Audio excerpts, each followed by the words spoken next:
Bonjour, je m'appelle Gaye Oumar Junior, je viens de Côte d'Ivoire. Je suis arrivé en Suisse il y a de cela quelques années. Dans mon pays, en Côte d'Ivoire, en principe, les gens ils sortent pas beaucoup.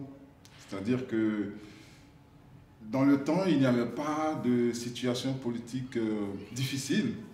Et donc, les Ivoiriens ne sortaient pas beaucoup. À partir des années 90 et 99, les crises politiques en Côte d'Ivoire ont engendré beaucoup de départs.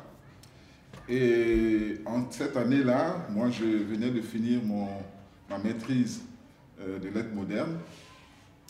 J'étais engagé politiquement. Et donc, les crises politiques empêchaient l'évolution du processus scolaire et universitaire.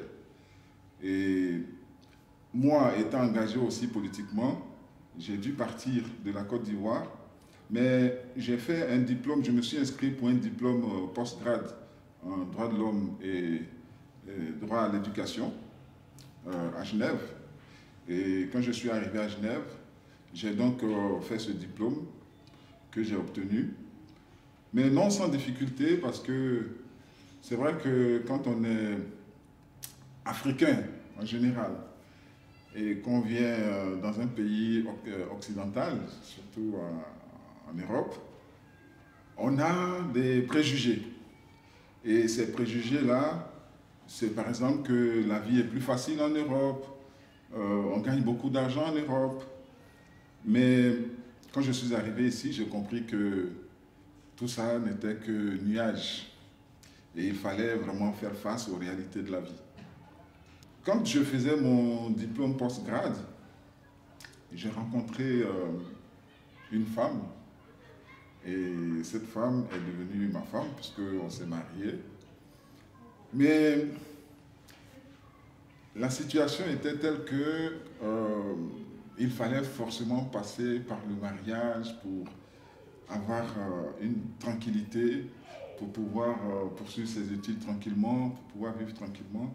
Donc la situation de ce qu'on appelle les papiers en général,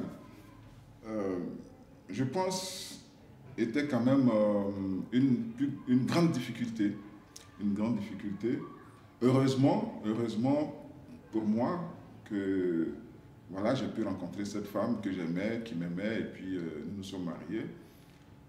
J'ai entendu dire aussi que oui, les gens se marient pour les papiers, et en fait, quand tu es immigré et que tu veux épouser une Suissesse ou un Suisse, il y a toujours voilà, cette idée de ouais, ils se marient pour les papiers. Donc, on ne prend même pas la peine de savoir si l'amour peut aussi exister entre ces personnes.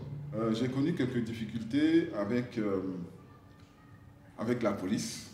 Je veux l'évoquer parce que il y avait dans les gares des cabines téléphoniques et j'étais en train de téléphoner, j'appelais les parents en Côte d'Ivoire, un policier vient, il me dit arrêtez votre communication.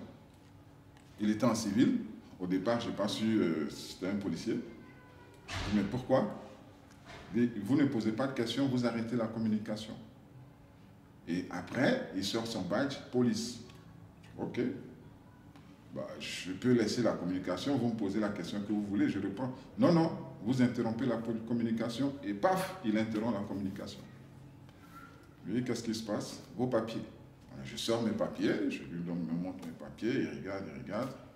Ok, tenez, videz vos poches. Je vide mes poches, il me fait une palpation. Après, il me dit, ok, c'est bon, vous pouvez continuer. Vous voyez, et ce que j'ai fait remarquer aux policiers, au moment où ils partaient, c'est que la cabine qui était juste à côté de moi, il y avait un homme blanc, qui téléphonait. Cette personne n'a pas été inquiétée. J'ai trouvé ça malheureux. J'ai interpellé le policier et puis je lui ai dit, mais vous avez fait tout ça pourquoi? Vous pouvez quand même me donner une raison. Parce que si vous n'avez pas de raison, le voisin à côté n'a pas été inquiété du tout. Alors qu'est-ce qui se passe? Il dit, non, non, non, non, je fais mon travail, vous n'avez pas de question à me poser, et il est parti. Et ce sont des situations qui mettent vraiment mal à l'aise. Et puis, les passants qui sont là vous regardent. Il y a eu des situations comme ça, je ne vais pas tout évoquer malheureusement, Mais il y a eu beaucoup de situations comme ça. Parfois, je n'en parle pas. Parfois, j'en discute, on rigole avec des amis. Mais ce sont des situations qui sont malheureuses. Et je pense que je ne dois pas être le seul à vivre ces genres de situations. Et voilà, c'est ces petites choses que je voulais partager avec vous. Je vous remercie de m'avoir écouté. Et puis, j'espère que j'aurai l'occasion encore, si c'est possible, de parler de mon histoire. Merci.